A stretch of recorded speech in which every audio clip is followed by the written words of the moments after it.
Assalamualaikum warahmatullahi wabarakatuh. Apa kabarnya anak-anak kelas 4 yang saleh dan salehah? Alhamdulillah, kita bertemu kembali dalam pelajaran tematik muatan pelajaran IPS. Sebelum pelajaran dimulai, marilah kita membaca basmalah bersama. Bismillahirrahmanirrahim. Pelajaran IPS kelas 4 kali ini sama seperti pelajaran IPA di kelas 4 ya. Jadi pelajaran IPS ini adalah pelajaran yang baru, sehingga kalian harus menyiapkan buku catatan. Nanti kalian mencatat hal-hal yang penting yang harus kalian ingat. Nah, mencatatnya ini pakai alat tulis berupa ballpoint gitu. Marilah kita mulai pelajaran IPS kali ini, yaitu bab pertama, kenampakan alam dan pemanfaatannya. Apakah kenampakan alam itu? Nah, kenampakan alam adalah semua hasil peristiwa alam yang tampak di permukaan bumi ya, seperti gunung, bukit, daratan tinggi, dataran tinggi, dataran rendah, dan lain-lain. Nanti kita bahas. Ya, ini disebut juga kenampakan alam, itu disebut juga bentang alam. Kenampakan alam ada dua jenis, yaitu kenampakan alam daratan dan kenampakan alam perairan. Nah, kita bahas satu-satu. Yang pertama, hari ini kita akan membahas kenampakan alam yang berupa daratan. Nah, yang pertama atau yang nomor A itu adalah gunung dan pegunungan. Gunung adalah permukaan bumi yang menjulang tinggi.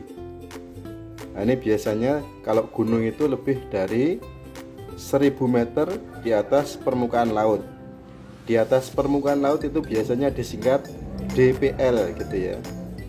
Nah, ini contoh gunung yang tertinggi di Pulau Jawa itu adalah Gunung Semeru. Tingginya dari permukaan laut 3676 meter. Kemudian gunung tertinggi di Indonesia adalah Gunung Puncak Jaya. Tingginya 4884 meter di atas permukaan laut. Kemudian pegunungan adalah rangkaian gunung yang berkelompok dan berjajar di suatu wilayah yang luas.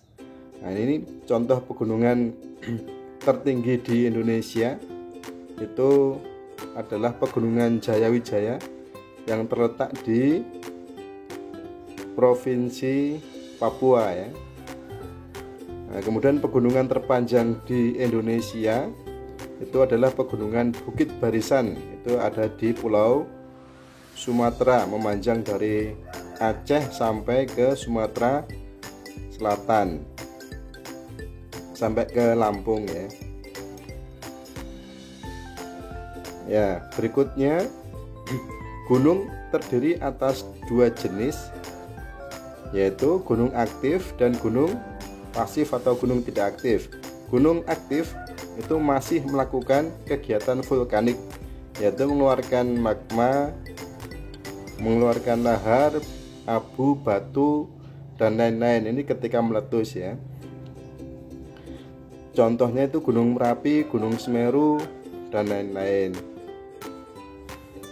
Kemudian gunung tidak aktif sudah tidak melakukan kegiatan vulkanik, jadi tidak mungkin meletus kembali.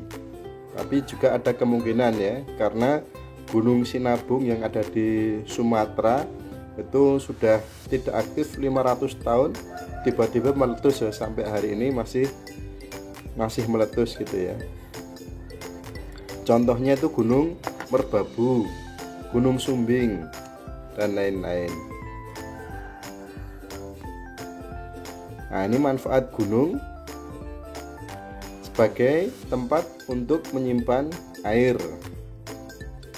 Nah, sebetulnya yang menyimpan air itu walaupun gunung tetapi adalah hutan yang ada di gunung ya, biasanya hutan lindung ya. hutan lindung yang ada di gunung. Kemudian sarana rekreasi, kemudian menghasilkan tambang belerang.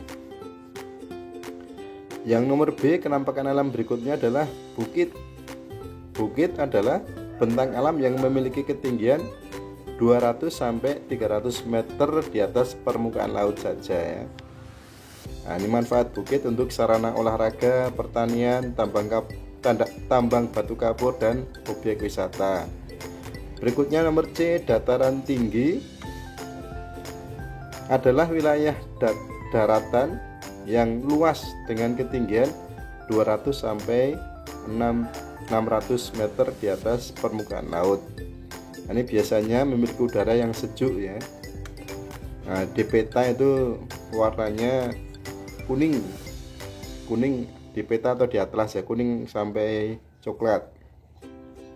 Contohnya itu adalah kota Sukabumi di Jawa Barat, Kabupaten Poso itu di Sulawesi Tengah gitu ya, dan lain-lain. Manfaat dataran tinggi adalah untuk lahan pertanian sayur, itu wortel, kubis, brokoli, dan lain-lain. Juga untuk lahan perkebunan.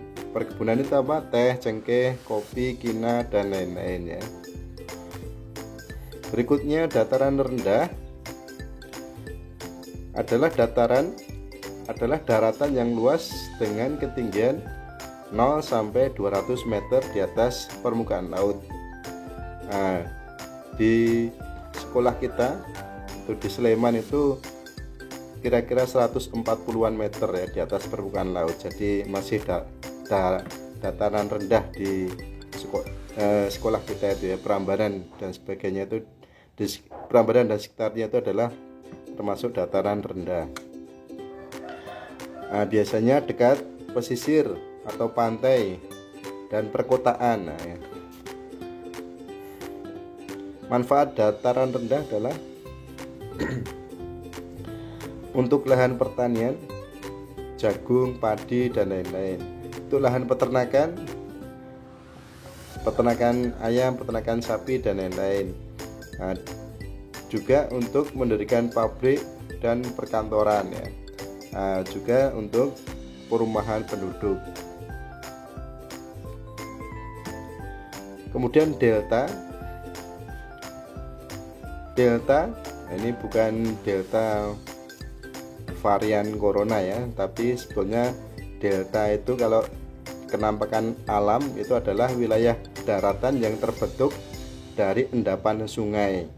Jadi ketika sungai itu mengalir, airnya itu dari gunung menuju ke lautan itu membawa endapan ya, membawa endapan. Semakin lama endapan itu terbentuk di dekat lautan atau di pantai. Makin lama maka endapan itu akan menjadi daratan. Nah, daratan itu kemudian menjadi delta. Biasanya delta itu subur ya. Nah, contohnya itu adalah Jakarta, Semarang, dan lain-lain ya. Kota-kota dekat laut itu kelihatan, itu adalah delta. Kemudian yang berikutnya F, lembah adalah wilayah daratan yang dikelilingi pegunungan dan perbukitan. Yang nomor G, pantai, terakhir ini ya, adalah daratan yang berbatasan langsung dengan laut. Nah, contoh pantai Parangtritis, pantai Baron, dan lain-lain. Manfaat pantai sebagai objek wisata, untuk menghasilkan garam, untuk budidaya ikan dan rumput laut, kemudian yang terakhir untuk pelabuhan, dan lain masih banyak ya. Nah, demikian kenampakan alam nomor 2, yaitu kenampakan alam perairan. Ini kita bahas pekan depan ya. Nah, sekarang silakan setelah menyimak dan memperhatikan video sambil mencatat, sekarang mengerjakan latihan di Google Form ya. Nah, mungkin pelajaran IPS kali ini cukup sekian. Kita akhiri dengan baca hamdalah bersama. Alhamdulillahirabbil alamin. Assalamualaikum warahmatullahi wabarakatuh.